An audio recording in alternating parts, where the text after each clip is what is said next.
Et salut à tous, c'est Jody des Livres de la Crypte. Aujourd'hui on se retrouve dans cette nouvelle vidéo qui n'est autre qu'un update, que je n'ai pas eu le temps de filmer depuis 1000 ans car la vie fait que parfois nous sommes occupés. Voilà. Et donc du coup on n'a pas le temps de filmer. Sauf que le problème c'est que cet update va être gigantesque. Pourquoi? Car j'ai lu beaucoup de BD et de graphiques. Donc là autant vous dire que c'est une catastrophe. J'ai énormément de choses à vous présenter. On va pas tellement tarder. On va commencer de ce pas, vous connaissez le principe de l'update, hein, je vous montre ce que j'ai lu dernièrement, et puis je vous dis ce que j'en ai pensé. On y va, c'est parti. En premier lieu, j'ai lu du coup Les Assassins de la 5e B de Kanae Minato. Alors Les Assassins de la 5e B, c'était un thriller dont j'avais entendu parler voilà, sur le TikTok anglophone, puisque c'est un thriller qui a eu beaucoup de succès sous le nom de Confessions du coup. C'était très bien en fait, c'était une très bonne lecture. On va suivre du coup une prof de 5e, hein, comme son nom l'indique, qui en fait va perdre son enfant et elle soupçonne, voire elle connaît les coupables très fortement, qui sont autres que des élèves de sa classe. Et donc une certaine vengeance va s'abattre, enfin voilà, vous connaissez la suite.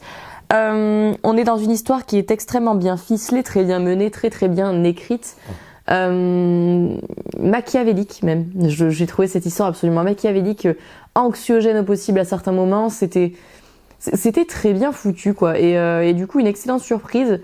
Je ne m'attendais pas du tout à ça. Et franchement, j'ai été agréablement surprise. C'est un thriller très bien construit. Si vous voulez, si vous voulez une lecture très sympathique, bien que très anxiogène. Je ne peux que vous conseiller ce thriller sur la vengeance d'une prof qui perd du coup la prunelle de ses yeux. J'ai lu également Berserk tome 26 de Kentaro Miura. Donc il était temps que je lise la suite de Berserk, hein, puisque c'est la fée des lustres que je n'ai pas lu la suite. Pourquoi? Parce que après le tome 13, voilà, je me suis un peu essoufflée. Mon intérêt s'est un peu essoufflé, il faut l'admettre, mais c'est tout de même très bien. Là j'ai lu le tome 26, je l'ai trouvé très qualitatif. Très intéressant puisqu'il apporte de nouvelles réponses, évidemment. Dans Berserk, pour ceux qui ne connaissent pas, on est dans une saga où on suit le personnage de Guts, voilà, et de sa petite bande dans sa quête. C'était très bien. Très bien mené, là encore. Bon, Berserk, voilà, moi, le truc qui est le plus dur quand je lis Berserk, c'est que c'est atroce, quoi. On est vraiment dans un univers horrible. Un univers si horrible que vraiment genre tu te dis mais quand t'es une femme t'as aucun moyen de survie en fait et c'est juste atroce. Donc ça c'est un truc qui me fait cauchemarder systématiquement quand je lis Berserk, hein, mais bon en même temps c'est l'univers qui est mis en place comme cela. Voilà, un bon tome qui apporte certaines réponses. Je continuerai de lire cela doucement mais sûrement et puis je vous en dirai des nouvelles. J'ai lu également un Joyce Carol Oates, ça fait un petit moment que je n'avais pas lu Joyce Carol Oates qui est une plume très talentueuse, je trouve. J'avais lu Zombie, c'était très bien, et donc du coup je voulais absolument en lire un autre. Et là, il s'agissait de Men Crazy. Men Crazy, c'est une lecture dont je sors un peu mitigée. On va parler d'une jeune femme qui, en fait, elle avait une famille dysfonctionnelle, elle a de multiples traumatismes, cette jeune femme. Et donc on va suivre son parcours de vie. On est dans un récit de vie, hein. Un peu un roman tranche de vie avec, si vous voulez, des épisodes de sa vie que cette femme va nous raconter. Et en fait, c'est très bien écrit, c'est très bien mené, tout, y a pas de souci. Mais c'est atroce à lire, voilà, c'est atroce à lire. Pour moi, c'était horrible à lire. Pour moi, c'était horrible à lire parce que cette jeune femme, elle est meurtrie, elle a eu de multiples traumatismes, et donc, en particulier avec les hommes. Et donc, en fait, elle va du coup trouver cela normal de se faire maltraiter, viol, agresser, et à toucher, j'en passe. Et elle va se laisser faire, en fait. Elle va se laisser faire tout le récit. Et ça, c'est un truc vraiment, moi, c'était trop dur à voir, quoi. C'était trop dur à lire. C'est pour ça que je suis un peu mitigée, en fait, si vous voulez. Pas parce que c'est mal écrit, pas parce que, voilà, il y a un souci de narration ou quoi que ce soit, mais vraiment pour ça, en fait. J'étais en mode, oh non, j'avais pas envie de voir l'héroïne du roman se complaire dans ses attitudes toxiques masculines, accepter toutes ces sévices sans rien dire. J'avais pas envie de ça, donc voilà. Après, c'est un roman à mon sens qui peut être qualitatif et qui, pour certaines personnes, évidemment, tout dépend de ce que vous aimez. Moi, j'avais beaucoup de mal avec le concept du truc, quoi. J'ai lu ensuite une BD qui n'est autre que Adlivun ou Adlivon de Vincenzo Balzano.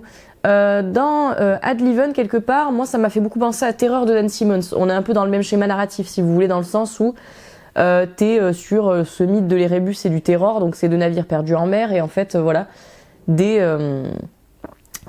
personnes vont partir à la recherche de ces navires, etc. Et il va se passer des choses très étranges. C'est une BD que j'ai bien aimée, c'est pas un coup de cœur, mais c'est une BD que j'ai bien aimée dans l'ensemble. Évidemment, plus haletante, à mon sens, que Terreur de Dan Simmons, puisque moi, Terreur, voilà, vous connaissez mon opinion là-dessus, je m'étais vachement ennuyée. J'avais trouvé ça très très bien foutu dans la narration et tout, la construction, je trouvais que c'était un récit qualitatif, mais malheureusement un peu trop long pour moi. Là, forcément, t'as pas ce truc qui est long. Les dessins sont très particuliers, je pense que ça plaît ou ça ne plaît pas du tout. Donc voilà, je ne peux malheureusement pas vous montrer les graphiques que j'ai lus, puisque je les avais empruntés et donc forcément je les ai ramenés. J'ai lu également L'Enfer de Dante de Paul et Gaëtan Brizzi. Alors là, c'est hilarant parce que vous êtes... là, un vrai débat se pose. Hein. Dans L'Enfer de Dante, en fait, Paul et Gaëtan Brizzi vont essayer de vulgariser, ils le disent en introduction ou après, qu'en fait, ils sont partis du principe de vulgariser L'Enfer de Dante afin de le rendre plus accessible et éventuellement de donner envie aux gens qui liront cette BD de se pencher sur l'œuvre originale. Et donc voilà, c'est très très drôle parce que ça passe ou ça casse. Moi j'ai adoré parce que j'ai trouvé les dessins absolument magnifiques, parce que vous me connaissez, je suis pas tellement une puriste de l'adaptation, c'est-à-dire que moi si c'est agréable, si voilà, je suis pas hyper exigeante à ce sujet. Et donc du coup moi j'ai bien aimé, je dirais que c'était une bonne lecture, je trouvais les dessins absolument magnifiques, c'était très satisfaisant, voilà, j'ai beaucoup aimé, mais vous êtes nombreux et donc c'est pour ça que j'en parle, puisque vos avis comptent et je pense pourront peser dans la balance de si vous regardez cette vidéo et que vous n'avez pas lu cette BD. Beaucoup m'ont dit que eux, quand t'es puriste et que t'es vraiment fan de l'œuvre de Dante, ils étaient déçus parce qu'ils n'ont pas retrouvé l'essence même du texte, l'essence même de l'essence même du texte original, et donc du coup si vous avez envie de retrouver cela, je vous le conseille pas forcément, sachant que même la fin est différente. On a vraiment un truc vraiment adapté, vulgarisé, c'est-à-dire que la fin n'est pas pareille, il y a beaucoup d'éléments qui sont très différents, donc voilà, c'est un truc à prendre en compte si vous vous lancez dans cette BD. Ensuite j'ai lu Mais c'est à toi que je pense de Gary A. Brownbeck. J'ai pas trop aimé. J'ai pas trop aimé. Oui, dans cet update, sachez-le, vous allez avoir beaucoup de variété. Hein. C'est-à-dire qu'il y a des coups de cœur, il y a des trucs que j'ai pas aimé, il y a des trucs que j'ai pas fini. Voilà, et ça, j'ai pas aimé. J'ai pas aimé, quoi. Et j'ai pas fini, d'ailleurs, je crois. Hein. Dites-vous, je l'ai tellement occulté de ma mémoire que pour vous en parler en vidéo, j'ai dû regarder le résumé que j'en avais fait sur Insta, tellement, genre, je l'ai occulté de ma mémoire. C'est-à-dire que j'ai pas aimé et, genre, en plus, ça a fait, genre... C'est sorti de ma tête, tu vois. Donc effectivement, oui, je l'ai pas fini. J'ai arrêté à la 150e page. Donc c'est quelque chose qu'il faut prendre en compte dans mon avis. Moi, quand je vous dis que j'ai pas fini un livre, il faut le prendre en compte parce que j'ai pas toute l'essence du livre, j'ai pas toute la matière nécessaire pour en faire une critique entière. Voilà, si vous voulez. On va suivre Marc, c'est un agent d'entretien et en fait, il va se faire séquestrer par 4 enfants anciennement disparus qui ont échappé aux griffes de leurs ravisseurs. Et je me suis fait yesh, voilà, je me suis fait yesh, j'étais en mode c'est quoi ce truc, qu'est-ce que c'est que ça, on me dit en plus que je vais retrouver un truc similaire à du Jack Ketchum, pas du tout, en tout cas pas dans les 150 premières pages, hein. J'étais en mode mais je me fais résolument yesh, et donc du coup moi quand je me fais résolument yesh, j'arrête. Voilà, je n'ai pas plus à dire, hein. Je n'ai pas plus à dire si ce n'est que non. Hein, voilà, non, c'était pas mon délire. Cette fois-ci, un coup de cœur, j'ai lu Basketful of Heads de Joe Hill et Léo Max.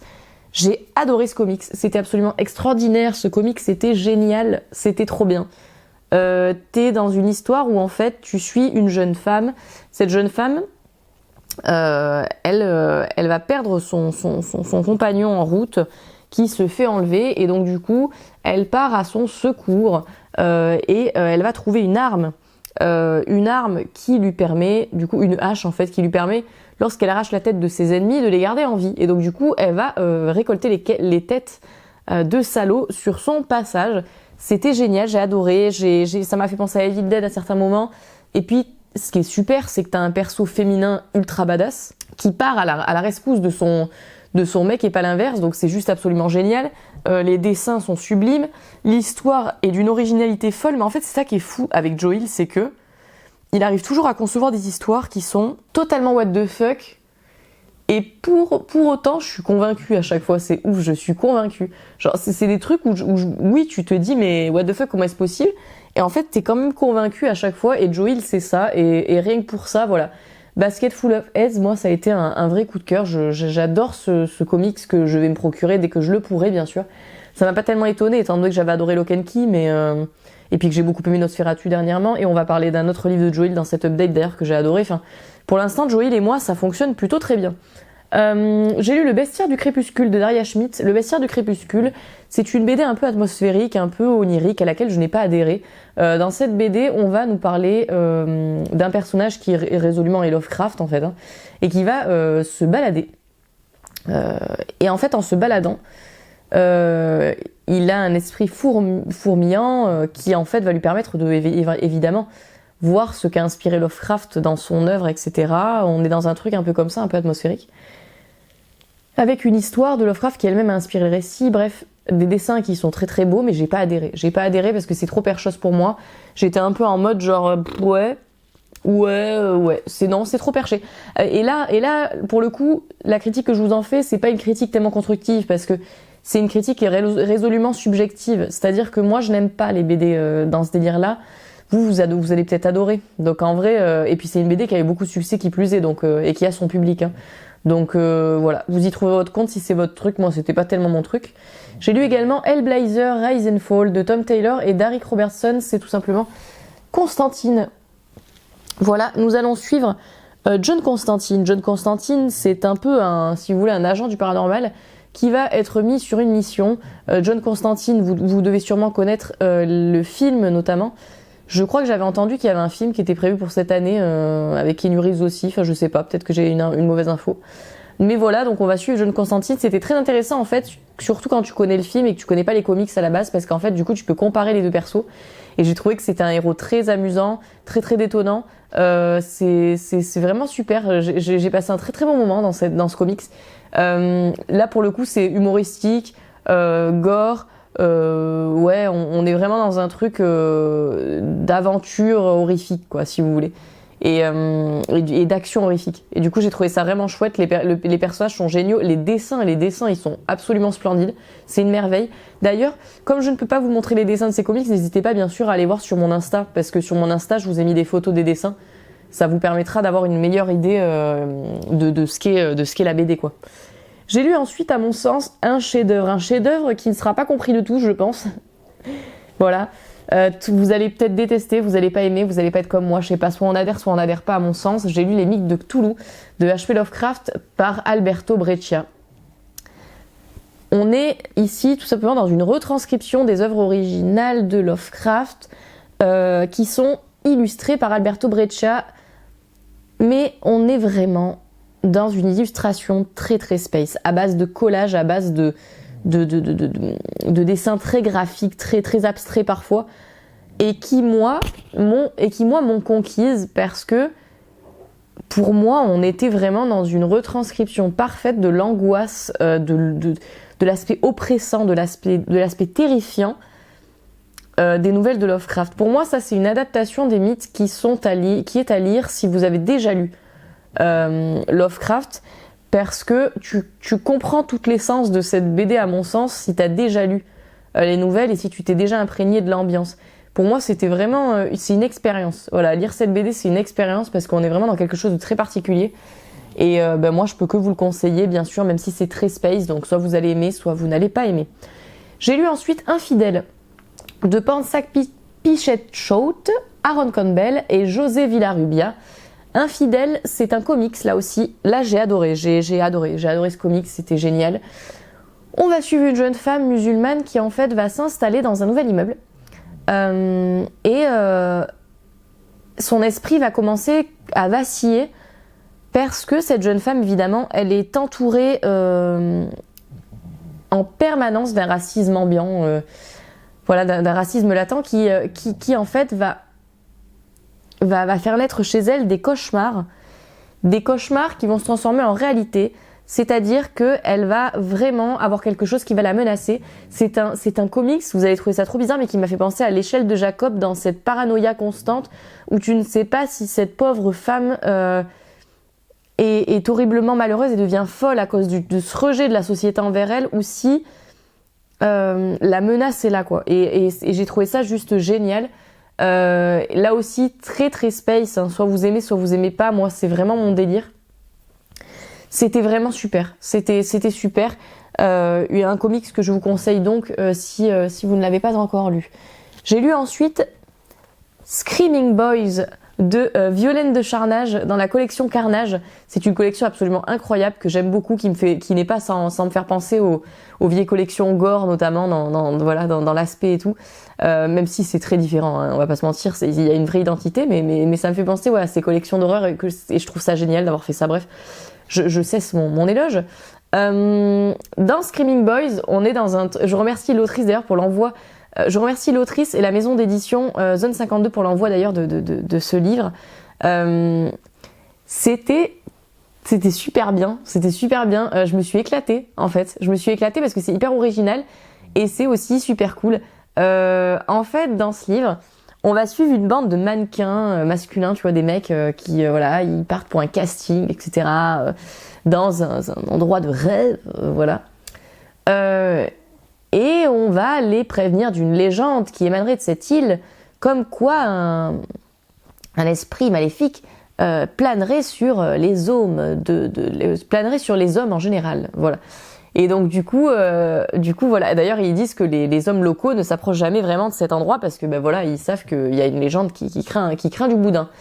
Et c'est un slasher. Voilà, on est dans un slasher. C'était super, c'était excellent. Il y a beaucoup de twists, voilà. C'est drôle, c'est divertissant. J'ai adoré, j'ai aimé, hein. J'ai grave kiffé. Voilà, un bon slasher dans lequel les hommes n'ont aucune chance. L'écriture est très dynamique, forcément, ce qui participe à l'éclate que t'as quand tu lis ce récit. C'était vraiment super et je vous le conseille. Ensuite, j'ai lu, alors là on est sur un coup de cœur, mais sur un coup de cœur de l'extrême. J'ai lu Korn de Joe Hill. Voilà, ça fait très longtemps que j'avais envie de lire ce récit, mais je voulais tenter Nosferatu avant. Nosferatu a été une réussite, donc c'était super. J'ai lu Basket Full of Head, j'ai kiffé. J'ai lu Korn. Voilà, donc je vais tout lire en fait de Joe Hill parce que du coup là pour l'instant c'est vraiment très très bon signe. On va suivre Ignatius. Ignatius en fait un beau jour il va se réveiller, il va pas trop comprendre parce que il a des cornes qui lui ont poussé sur la tête. Voilà. Il est un peu malheureux Ignatius parce que il y a pas longtemps il a retrouvé sa petite amie décédée. Voilà, et donc du coup il est pas très bien quoi. Il a perdu l'amour de sa vie. Il est très très triste et en fait quand il va voir apparaître ses cornes, lui il va s'inquiéter sauf qu'il va vite se rendre compte que ses cornes elles ont un pouvoir sur les autres, c'est-à-dire que les gens disent la vérité. Voilà, les gens sont obligés de lui dire la vérité et se sentent obligés de lui dire la vérité et ils peuvent aussi agir sous sa demande. Voilà, donc il a vraiment un pouvoir particulier avec ses cornes et donc du coup il va partir évidemment à la recherche du meurtre de sa petite amie, qui l'a tuée. Qu'est-ce qui s'est passé, what the fuck, etc., etc. Et il va aller voir ses proches et tout, et nous on va suivre en fait tous ces petits indices. C'était absolument incroyable, génialissime. Ça a été adapté en film. Je vais regarder le film pour évidemment comparer. Oh là là, c'était absolument génial ça. C'était extraordinaire, c'est très haletant. Tu te fais jamais yesh. Voilà, les événements s'enchaînent, c'est drôle à certains moments, c'est vraiment drôle. Moi, ça m'a fait beaucoup rire à certains moments. Mais c'est aussi très inquiétant. On est vraiment dans un univers à part entière qui est extrêmement bien construit, à mon sens. Tout est bien foutu, en fait. Tout est bien foutu et c'est ça qui est satisfaisant. Quand tu lis un bouquin, c'est satisfaisant de voir que tout est super bien foutu, tout est super bien mené. Moi, je me suis régalée. Joe Hill, définitivement, c'est un auteur que je vais suivre de près parce que moi, je me suis vraiment régalée. on est dans un récit d'enquête, mais en même temps pas vraiment, fantastique, assez glauque, assez drôle des fois. C'était super bien, et c'est un univers très différent de Nosferatu. Là encore, on est dans quelque chose d'unique, voilà, que j'avais jamais vu auparavant, et qui m'a régalé. Voilà, qui m'a régalé. Donc je regarderai le film afin de comparer, de voir la différence. J'ai lu ensuite Normal People de Sally Rooney. Alors, aïe aïe aïe aïe aïe aïe aïe, j'aime pas quand je fais ça, j'aime pas. Il va y en avoir 2 dans cette vidéo, et j'aime pas quand je fais des unpopular opinions, vous voyez. Tu sais, ces livres que tout le monde a kiffé, et toi t'es passé complètement à côté, t'as trouvé ça horrible et t'as trouvé ça trop nul. Normal People, je l'ai pas fini, je tiens à le préciser, je n'ai pas terminé. Voilà. Donc là aussi, c'est la même chose que pour Mais c'est à toi que je pense. Voilà, ne vous fiez pas entièrement à mon avis, étant donné que mon avis n'est pas valable à 100%, étant donné que je n'ai pas fini le livre. Moi, en fait, maintenant, c'est clair, vous l'avez compris, je me pose plus la question. Moi, si j'aime pas un livre, je le finis pas. Voilà, c'est clair et net. Je n'ai pas que ça à faire, que de perdre des heures à lire un livre qui ne me plaît pas, alors que je pourrais justement en gagner à lire des livres que j'adore. Donc je ne perds plus de temps maintenant, c'est over. Clairement, je ne perds plus de temps. Donc j'ai arrêté. Dans Normal People, on va suivre 2 personnages, une jeune fille et un jeune garçon qui sont au lycée. Si mon souvenir est bon, puisque bien sûr, voilà, je vous l'ai dit, quand des livres ne me marquent pas, je les oublie très vite. Et donc du coup, ces 2 personnages, Marianne et Connell, si mon souvenir est bon, ils sont in love, voilà, ils se voient de temps en temps, ils couchent ensemble, etc. Mais voilà, Connell, c'est un mec hyper populaire, vous comprenez? Et Marianne, elle, oh là là, elle est tout le temps décrite dans le récit comme la meuf trop moche, voilà, elle a pas d'amis et tout. Donc du coup, Connell, il assume pas trop, tu vois. Il sort avec elle, mais il veut surtout pas qu'elle le dise. Parce que la honte, vous comprenez? La honte. Voilà. Donc ça m'a saoulée, voilà, ça m'a saoulée, je ne veux plus lire ça. D'accord, j'ai compris, c'est bon, j'ai compris. On dit, ouais, non mais c'est parce qu'ils ont un passé trouble, c'est parce que machin, c'est parce que truc muche. Ouais, mais moi j'en ai marre en fait, je veux pas. Bon, déjà, vous le savez, je suis pas giga romance, je pense que cela se voit. Voilà, c'est pas trop mon style de prédilection. Mais qui plus est, j'en ai marre des romances où on te dit, ouais, mais les persos ils sont torturés, tu comprends, c'est pour ça qu'ils font des actions nulles. Non, en fait, non, non et non. Je dis non. Voilà, j'en ai marre. Je suis désolée d'être aussi viscéralement blasée. Mais voilà, j'ai pas aimé. Également, au-delà de cela qui m'a un peu agacée et qui a fait que je l'ai pas fini, les personnages c'est très impersonnel. La manière dont c'est écrit, c'est très impersonnel, ce qui fait que du coup, tu t'attaches pas aux personnages et moi, je m'en foutais en fait. J'avais pas envie de savoir la suite. Je m'en foutais complètement, quoi. Je tournais les pages, j'étais en mode ouais, non, j'ai pas envie. J'ai pas envie de savoir la suite, ça ne m'intéresse pas. Je cesse. Voilà, je cesse, je vous ai tout dit. Je cesse. Passons à autre chose. Alors, j'ai lu Lestat le vampire. Lecture beaucoup plus enthousiasmante. Voilà, une lecture qui m'a beaucoup plus conquise. Dans Lestat le vampire, comme son nom l'indique, en fait, on est dans le second tome de Entretien avec un vampire. Et on va suivre du coup le personnage de Lestat. Lestat, créateur de Louis, issu du premier tome. C'était très intéressant. J'ai beaucoup aimé parce qu'en fait, tu vois vraiment... En fait, comme à chaque fois, dans Entretien avec un vampire, c'était déjà le cas, et dans Lestat le vampire, c'est déjà le cas, tu suis le récit du vampire. T'as 2 versions. Donc la description que Louis fait de Lestat dans Entretien avec un vampire n'est pas la même, évidemment, on n'a pas le même aperçu quand on entend le récit de Lestat, tu vois. Donc j'ai trouvé ça super intéressant, et en fait, ici, Lestat nous raconte tout simplement sa genèse en tant que vampire, sa vie en tant que vampire, après avoir découvert le témoignage de Louis, en fait. Et donc, du coup, il va décider de nous raconter sa petite version des faits. C'est détonnant, c'est très très bien. Alors, vous avez été beaucoup à me dire que c'est votre préféré, c'est votre tome préféré de la saga des vampires de Anne Rice. Moi, non, je reste sur Entretien avec un vampire. J'avais bien aimé Entretien avec un vampire, donc je l'aime un petit peu plus que Lestat le vampire, mais j'ai adoré Lestat le vampire. Là, on est vraiment sur un classement, qui se joue à un fil, voilà, parce que vraiment, c'était génial. J'ai bien aimé, c'était prenant, et c'est fou parce que tu vois, t'es dans un récit, c'est écrit tout petit, Mais ouais, voilà, tu tournes les pages inlassablement parce que c'est bien écrit, c'est bien fait. Là aussi, on est dans un univers vraiment extrêmement bien construit. Je vous conseille évidemment de lire le premier tome avant de lire celui-ci, puisque c'est mieux de lire dans l'ordre la saga. Vraiment extraordinaire, hein. Je me suis beaucoup amusée. J'ai hâte de lire la suite qui est La Reine des damnés, si je dis pas de bêtises. Ouais, c'était vraiment chouette. Tu fais des liens aussi entre les deux romans. C'est ouais, une bonne lecture dans l'ensemble.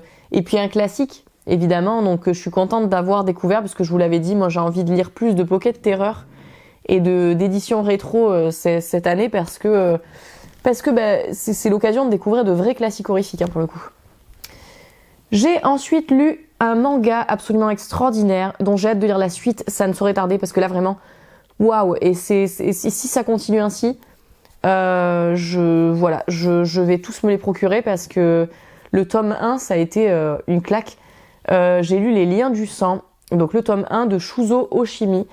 Waouh. Ici, on est dans un manga qui va nous raconter la relation d'une mère et son fils. En fait, dans le premier tome, c'est introductif. Donc au début, t'as l'impression que tout est normal. Jusqu'au twist, où tu vas te dire, attends, what the fuck là? Et tu comprends qu'il y a un truc qui va pas chez cette mère, tu vois. Donc t'as l'impression que c'est... J'attends le tome 2, hein. Mais j'ai l'impression pour le moment que c'est un manga qui va nous raconter la relation dysfonctionnelle, toxique, ou voire dangereuse d'une mère avec son fils. J'ai l'impression qu'on est un peu là-dedans. Et waouh, le tome 1, ça a été un coup de cœur absolument incroyable. Les dessins sont magnifiques.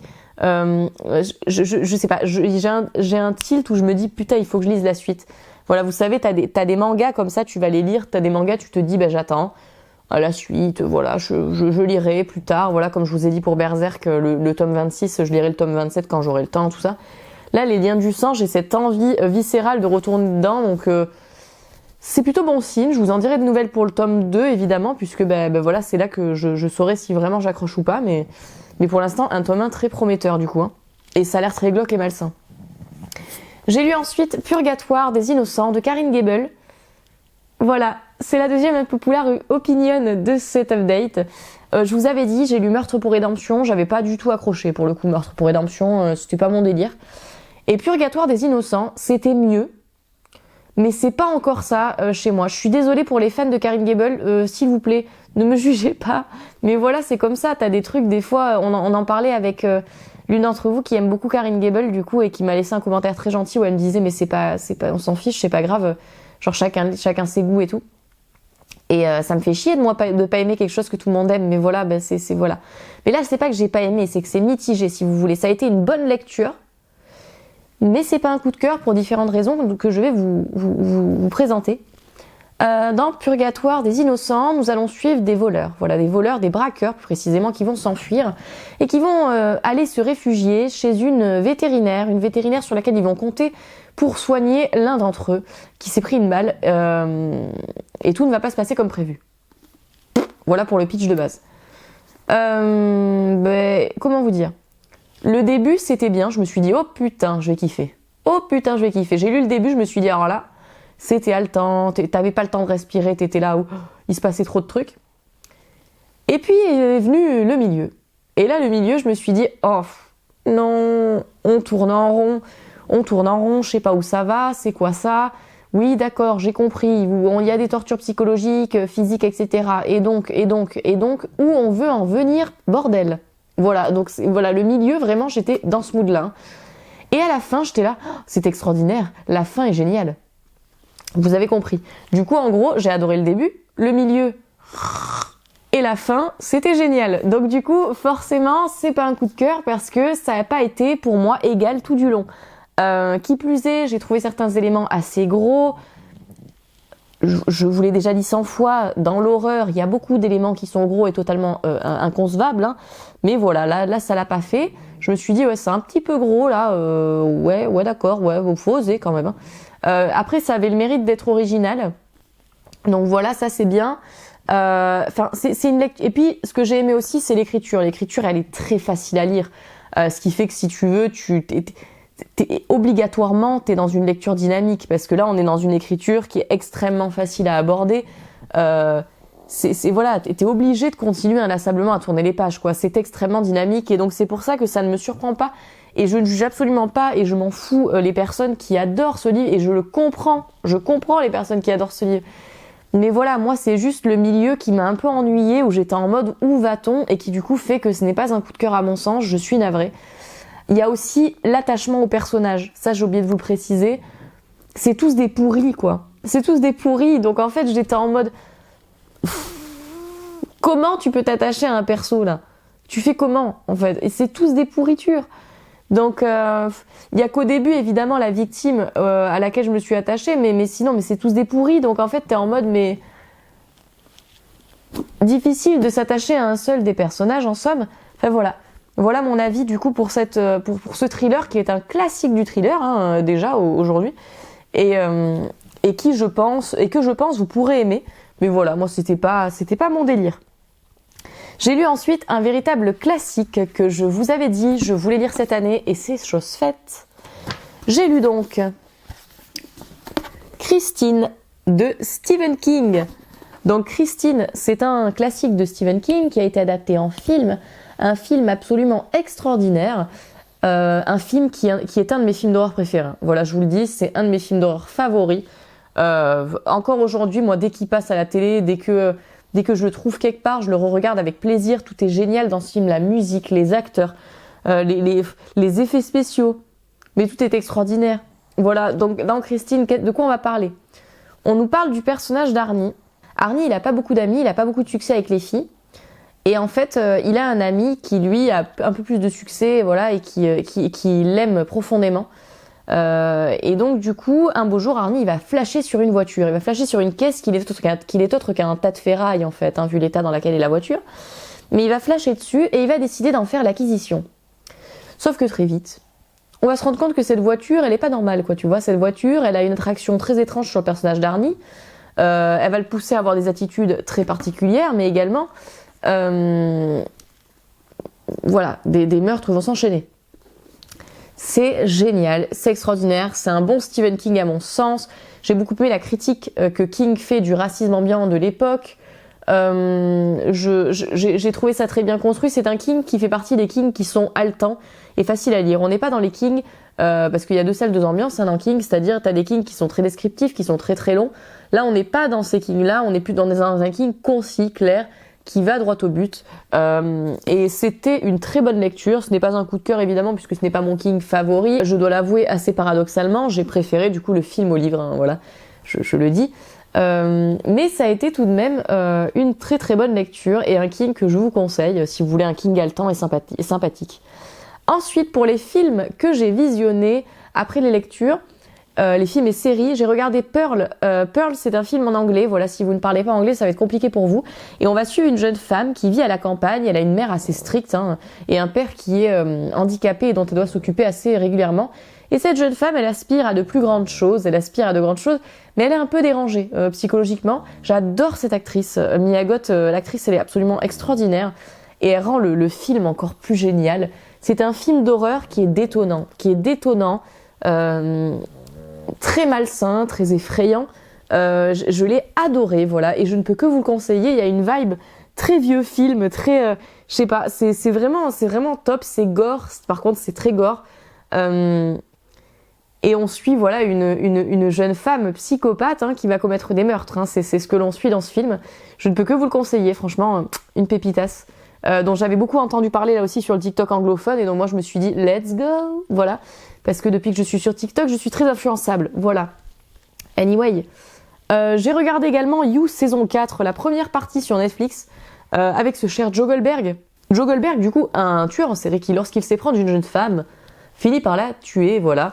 Je vous en dis pas plus sur la saison 4, là je vous fais le speech de la saison 1 pour ceux qui ne connaissent pas parce que j'ai pas envie de vous spoiler. La saison 4, ça a été une bonne saison d'ensemble. Moi, ça va. Enfin, la première partie, en tout cas, parce que la seconde partie est à venir. Ça va. J'ai trouvé ça divertissant. C'est pas la meilleure. Il y a des épisodes, j'étais un peu en mode, bon, allez, faut que ça avance, là. Faut y aller, hein, parce que j'étais en mode, c'est un peu long. Mais voilà, j'aime toujours. Je me suis quand même régalée, même si c'était pas extraordinaire. Je me suis quand même régalée. Et donc, du coup, je vous conseille cette série si vous voulez une série haletante. Voilà.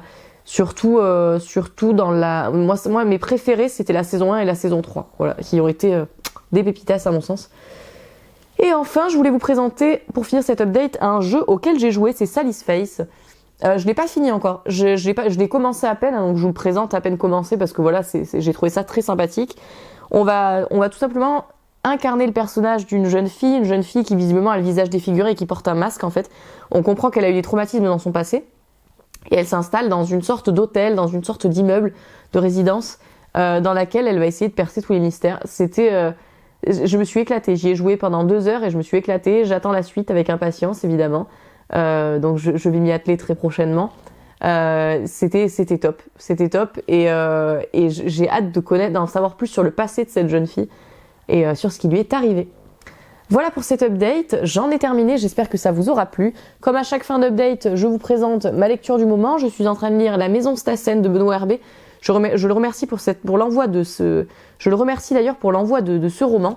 Qui me semble être une histoire de maisons, d'appartements bizarres, hantés, etc. Je vous en dirai plus lors du prochain update. Et en attendant, j'espère que ça vous aura plu. N'hésitez pas à me dire ce que vous avez pensé de ce que je vous ai présenté ici. Et puis moi, je vous fais de gros bisous et je vous dis à très vite pour une prochaine vidéo.